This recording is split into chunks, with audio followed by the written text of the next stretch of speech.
Korean airlines का एक जहाज फ्लाइट 007 न्यूयॉर्क के साथ कोरियन कैपिटल सोल जा रहा था।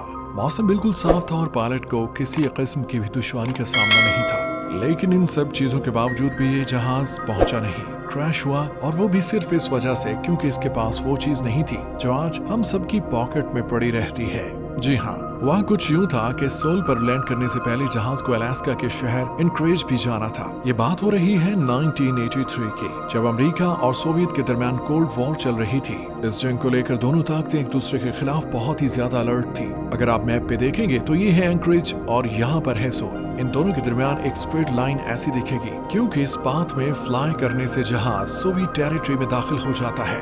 इसी वजह से फ्लाइट 007 को कुछ ऐसा पाथ लेकर साउथ कोरिया जाना पड़ा, गल्फ ऑफ अलास्का से होते हुए नॉर्थ पैसिफिक ओशन और फिर जापान के ऊपर से साउथ कोरिया। पर क्या मालूम था पायलट को कि दोनों ताकतों की ये जंग आज 269 पैसेंजर्स की जान लेकर छोड़ेगी। उस दौर में जीपीएस तो था नहीं और पायलट गलती से सोवियत टेरिटरी में चला गया। सोवियत ने समझा कि अमेरिका का स्पाई प्लेन है और इस पर A-to-A मिसाइल खोल दिए गए। कुछ ही लम्हे बाद प्लेन सोवियत कंट्रोल्ड मॉनिरोन आइलैंड के करीब समंदर में जा गिरा, जहां इस खबर ने पूरी दुनिया को सोग में डाल दिया था। वहीं अमेरिका को सबसे ज्यादा दुख इस बात का था कि उनके पास जीपीएस टेक्नोलॉजी होते हुए भी वो इस हादसे को न रोक सके। जी हाँ, उस वक्त जीपीएस सिर्फ अमेरिकन मिलिट्री का एक टूल हुआ करता था। पर इस वाक़े के बाद ही 16 सितंबर 1983 को अमेरिकन प्रेसिडेंट रोनाल्ड रेगन ने जीपीएस को सिविलियन यूज के लिए खोलने का ऐलान कर दिया, और वो भी बिल्कुल फ्री।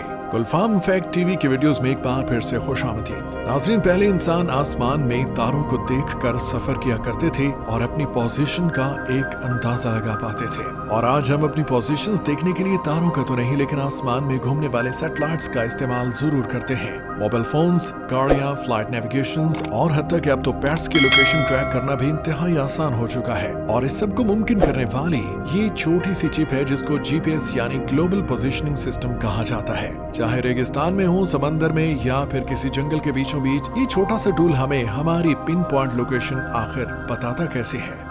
इतनी इम्पोर्टेंट सर्विस जिसके बगैर आज दुनिया के निजाम इधर से उधर हो सकता है, वो भला हमें फ्री में क्यों मिलती है? और गूगल मैप्स जीपीएस के जरिए लाइव ट्रैफिक प्रेडिक्शन कैसे कर पाता है? इन सवालों के जवाब जानने के लिए जरूरी है कि पहले हम ये जानें कि जीपीएस काम कैसे करता है।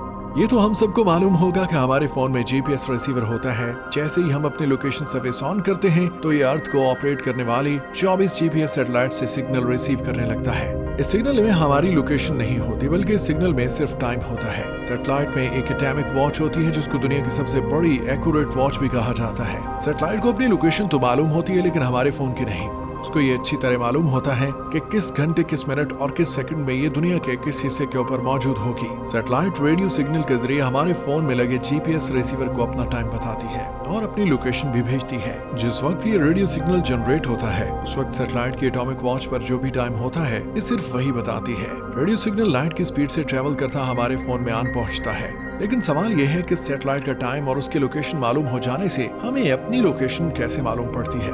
फर्ज कर लें आप पेरिस के ईफिल टावर के पास खड़े हैं और सैटेलाइट स्विट्जरलैंड के ऊपर है। बेशक लाइट की स्पीड बहुत फास्ट है, लेकिन इतने बड़े फासले को कवर करने के लिए सिग्नल को आप तक पहुंचने में थोड़ा सा वक्त तो बेशक लगेगा।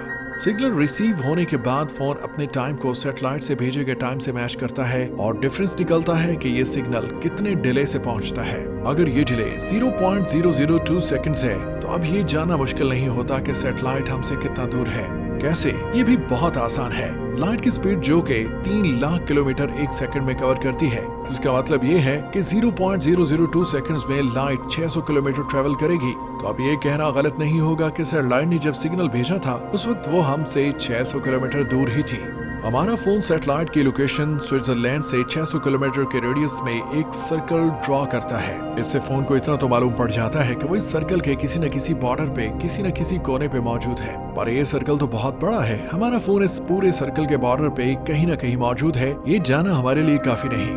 इस लोकेशन को एक्यूरेट बनाने के लिए यही सारा प्रोसेस दूसरी सैटेलाइट के साथ भी किया जाता है, जिसको हम सैटेलाइट बी का नाम देते हैं। लेट्स सपोज सैटेलाइट बी इस वक्त उस पेन के ऊपर है और हमारे फोन ने इस तमाम कैलकुलेशन से यह मालूम किया कि ये सैटेलाइट हमसे 1100 किलोमीटर दूर है। अब हमारे फोन के पास एक नहीं बल्कि 2 सर्कल आ गए, एक सैटेलाइट ए का और दूसरा सैटेलाइट बी का। ये दोनों सर्कल जहां पर एक दूसरे के साथ इंटरप्ट करेंगे, हमारा फोन भी वहीं पे मौजूद होगा। इस लोकेशन को अब मजीद पिन पॉइंट एक्यूरेट करने के लिए फोन को कम से कम 4 सैटेलाइट से सिग्नल रिसीव करना पड़ते हैं। जितने ज्यादा सर्कल्स बनते जाएंगे, हमारी लोकेशन भी उतनी ही ज्यादा एक्यूरेट होती जाएगी। इस सारे प्रोसेस में समझने की बात यह है कि लोकेशन का सबसे बड़ा ताल्लुक टाइम से है। अगर हमारे फोन का टाइम 1 सेकंड भी गलत होगा तो लोकेशन में हजारों किलोमीटर का डिफरेंस आ जाएगा। इस मसले से निपटने के लिए जैसे जैसे टेक्नोलॉजी बढ़ती जा रही है, वैसे वैसे जीपीएस चिप्स भी जदीद होती जा रही हैं। आजकल कई जीपीएस डिवाइसेस में बिल्ट इन बैटरीज दी जा रही हैं और इनके अंदर अपनी क्लॉक मौजूद होती है।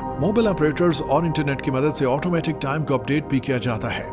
अब सवाल उठता है कि आजकल तो कोई फ्री में किसी को मशवरा भी नहीं देता, तो आखिर में इतनी बड़ी फैसिलिटी फ्री कैसे है? क्या इस सर्विस के जरिए पूरी दुनिया पर नजर तो नहीं रखी जा रही? पूरी दुनिया का जीपीएस सिस्टम में US department of defence control करता है। ये सैटेलाइट सिर्फ 1 वे सिग्नल भेज सकती है और इनको तो ये भी नहीं मालूम होता कि उनको किस वक्त और कहां से यूज कर रहा है। तो इस बात का सवाल ही पैदा नहीं होता कि फ्री सर्विस लेकर हम पर नजर रखी जा रही है। और ये फ्री तो कंज्यूमर्स के लिए है। इनके मोबाइल मैन्युफैक्चरर, एयरलाइन इंडस्ट्री और ट्रांसपोर्ट सेंटर से सालाना टैक्स लेकर इन जीपीएस सैटेलाइट्स की कॉस्ट को पूरा किया जाता है। ये टेक्नोलॉजी अब इतनी कॉमन हो चुकी है कि अगर ये ना हो तो पूरे दुनिया की इकोनॉमी को अच्छा खासा नुकसान उठाना पड़ सकता है। फ्लाइट नेविगेशन डिस्टर्ब हो जाएगी, ट्रांसपोर्ट कंपनीज अपनी ट्रैक्स को ट्रैक नहीं कर पाएंगी, ट्रैकर कंपनीज का बिजनेस जाएगा और हो सकता है कि आपका फेवरेट रेस्टोरेंट आपको वक्त पर ऑर्डर भी डिलीवर न कर पाए। अगर बात की जाए गूगल मैप्स की, तो लाइव ट्रैफिक प्रेडिक्शन में भी सबसे बड़ा हाथ जीपीएस का ही होता है। अगर हमारे फोन का जीपीएस ऑन होगा तो गूगल मैप्स पर थोड़े वक्त के बाद हमारी लोकेशन अपने सर्वर पर अपडेट करता है। इससे गूगल के एआई बॉट को मालूम पड़ जाता है कि पॉइंट ए से पॉइंट बी तक पहुंचने के दरमियान हमने कहीं स्टॉप किया या नहीं और हमारी स्पीड कितनी थी। ये इन्फॉर्मेशन गूगल इसी रोड पर मौजूद दूसरे मोबाइल यूजर से भी लेता है और फिर इन तमाम इन्फॉर्मेशन की बेसिस पर प्रेडिक्शन की जाती है कि आया रोड पर एवरेज स्पीड क्या है, ये रोड दिन के कौन से टाइम पर ज्यादा जैम होता है और किस वक्त यहाँ आसानी से गुजरा जा सकता है। ये सारी इन्फॉर्मेशन हजारों मोबाइल यूजर्स की लोकेशन देने के बाद ही प्रेडिक्ट की जा सकती है। उम्मीद है गुलफाम फैक्ट टीवी की वीडियो आप लोग भरपूर लाइक और शेयर करेंगे।